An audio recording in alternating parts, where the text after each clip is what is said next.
It's me, Pup. How are you doing? I, for one, am pretty excited at the thought of a Superman sequel dropping next year. Man of Tomorrow, a film where Lex Luthor and Superman are forced to team up against Brainiac, which is a super outside-the-box concept for a superhero sequel. Superman and Lex Luthor now being co-leads, I mean, to be fair, they might as well have been in Superman 2025. I know a lot of people who, for them, Lex Luthor was the highlight of that movie, and I'd say I'd agree, but he's one of many highlights in that movie. That said, one area where I really wanted to see improvement, for Superman anyway, was in the costume department. And with everything that we've seen of Supergirl and Lanterns, and the other superheroes that inhabit the DC universe, I gotta say I'm very eager for a change in direction with the costumes. Well, we've got a bit of a costume update for Man of Tomorrow. The Superman costume has, once again, been removed from the Warner Brothers studio tour in Hollywood for filming purposes. As the sign reads, being used by production. Now, what's interesting about this is that it's kind of become tradition for superhero films to change the suit with every movie. And by making it so that Superman keeps the same suit from film to film, I think the DCU is doing a good job at kind of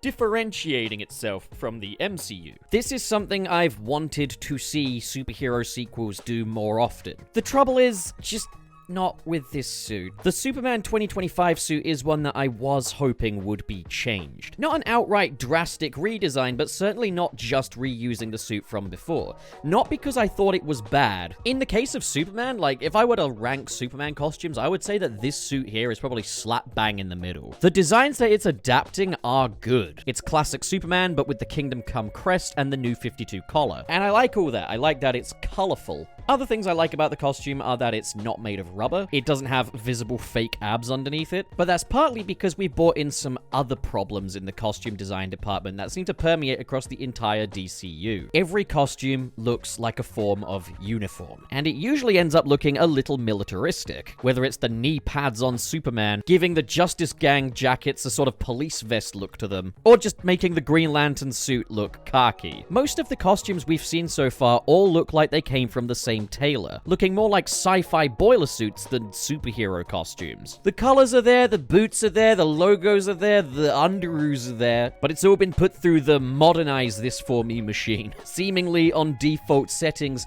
these costumes look like the superheroes enough, but they're just not very impressive.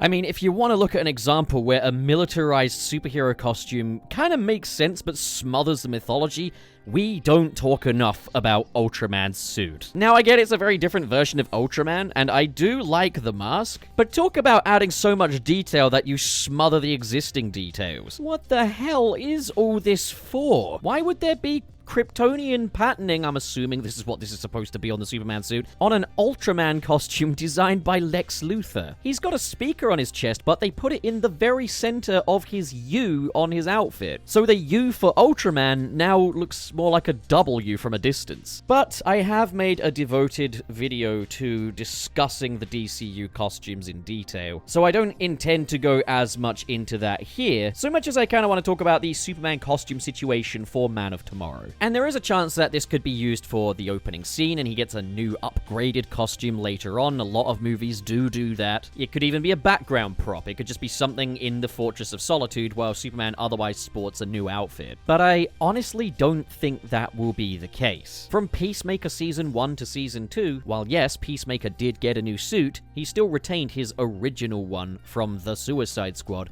as his main look for this universe, showcasing that selling toys probably isn't a huge priority for the DCU. The other reason why I believe that this will be the main suit of the movie, though, is that we did get a lot of artwork when Man of Tomorrow was announced by different comic book artists. These depict both Superman and Lex Luthor, with Lex Luthor in the battle suit, so we're going to be seeing that. Now, I've always found Lex more interesting as the petrified mortal man, minus the power armor, but at the same time, I feel like they've earned it. And like, they're up against Brainiac. You want him to be able to put up a bit of a fight. But the other noteworthy thing about this artwork is that Superman is wearing his Superman 2025 suit down to pretty much every last line of detail. Now, these were early promotional artworks, but I don't think they're going to put a straight-up unfinished design in here. Although Lex's power armor does differ from image to image, so maybe they are just working with what they've got lot here, but I wouldn't say this is a display of intent on changing Superman's costume. But I also appreciate that it can be difficult to understand what I mean when I say I wanted changes made to Superman's costume without it necessarily being an entirely new design. So I figured I would actually just showcase what I'm talking about here. Before we do anything though, David Corenswet himself doesn't need any editing. He is Superman. So we're just gonna cut his head out here. So I'm not against the Superman costume having form lines and panel lines on it. What I am against is just them looking like this. They are so stacked and so layered that they draw attention away from the Superman symbol. It just makes the suit look incredibly busy, but they also don't really serve any visible purpose. With a couple of exceptions, you've got these ones here that outline the cape, and then you've got the knee pads, but then I raise you another question. Why the hell does Superman need knee pads? So my goal here is not to remove the panel lining altogether, but instead to just dial it down a bit. Rather than having all this layered fabric, we've instead just got some basic seam lines now. I've also made it so he no longer has knee pads, but there's a fabric break at the knee. Already, I think this looks a lot cleaner. I mentioned that I did like the lining around the shoulders, but I do think it's too much. You've got 1, 2, 3... How many layers of piping do we need here? I reduced it down to just 2. There is so much additional detail on the arms that we just don't need here. What does it add that Superman has this little Y shape on his arm here? What does that add to the design? Now, I know that there's a lot of people that do want to get rid of the collar on this Superman costume, and I can understand that from a comic accuracy standpoint. Maybe you don't want the new 52 look, but I honestly think that David Corenswet does benefit from having that collar. Because I don't know if you've noticed, but the man does have a very long and very defined neck. That's not a bad thing, it just means that the Superman suit having a wide open neckline isn't going to be as complimentary for David Corenswet as it might be for others. I mean, I don't know, maybe you like the idea of Superman having a super long neck, but I think a wide open collar would definitely kind of draw a lot of attention to that, so I just left it. And again, I'm not trying to give this suit a major overhaul here, I'm just trying to trim the fat off a little bit. Another issue I think the Superman costume has is that it doesn't look great under specific lighting circumstances. Ryan Meenading, designer of the MCU costumes, mentioned when he was designing Mysterio's MCU look that one of the first things he does when designing superhero costumes is use that classic comic design as a base and then apply more metallic tones to it. And under movie lighting, that's a huge benefit. This doesn't have to mean chunky armor or anything like that, but for example, look at the Amazing Spider-Man 2 costume. The red fabric on that costume is metallic. The metallic fabric also hides more of the flaws and imperfections on the suit as well, because the metallic suit would work with the shadows a little bit more. In giving us a bright, vibrant, and matte Superman, every little flaw is going to be very obvious. It's why all that panel lining and piping really didn't complement the design in the first place. So I opted to make the blue shinier and more metallic. And immediately he looks more powerful now. Less like a guy in uniform and more like a superhero. Another thing I wanted to do here was hue shift the tones to be overall cooler, especially the red. The red does look nice under certain lighting conditions, but under lower lighting conditions, it almost looks kind of brown. They also went for a very warm shade of yellow, which ends up looking a bit too toy-like, a little bit like American cheese in parts. So what I've done is I've made the reds a slightly pinkier shade, but a slightly darker shade as well. I think this complements the blue a lot more, and the yellow is now a lot more subtle. I actually muted the yellow a bit. I know that a lot of people who didn't like the Snyder stuff really don't like muting the colors on these costumes, but I think it's nice to have the blue be very rich, the red being a nice, sure-footed red that never veers into brown, and then keep the yellow just a little bit more subtle. I also just ever so slightly tweaked the belt line as well, so it sits just a little lower on him. As right now, it looks like he's kind of pulled his pants up a little too high. And voila, those are the changes that I would like to see to the Superman suit. I just think he looks a lot more heroic this way. As Zack Snyder said, these DC characters are modern mythology, and I just think they should feel like it. This suit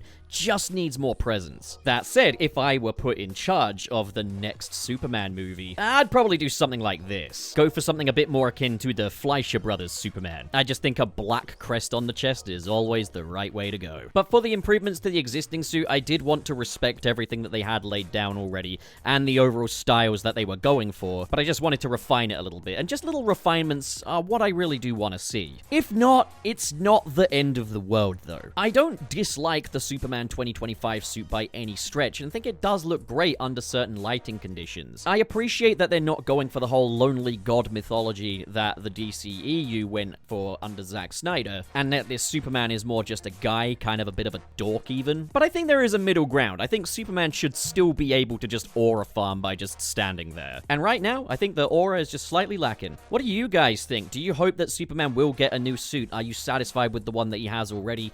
What did you think of my edit? Did it suck? Did you like it? The comments are below. That's what that is for. Like the video if you liked it. Dislike the video if you disliked it. And apparently the hype feature, if you're on mobile, really helps. So if you feel like doing that, that would be hugely appreciated. Or do none of it. You don't owe this world a thing. You never did. God, I fucking love these Superman movies. And now, a special thank you shout out to my patrons in the $5 and above tiers. We have Manalza, KB, Twilord, Biotin, Sirius the Skeptic, and Mr. SP. KO Bennett, we play rock, paper, scissors. Pick one. Okay.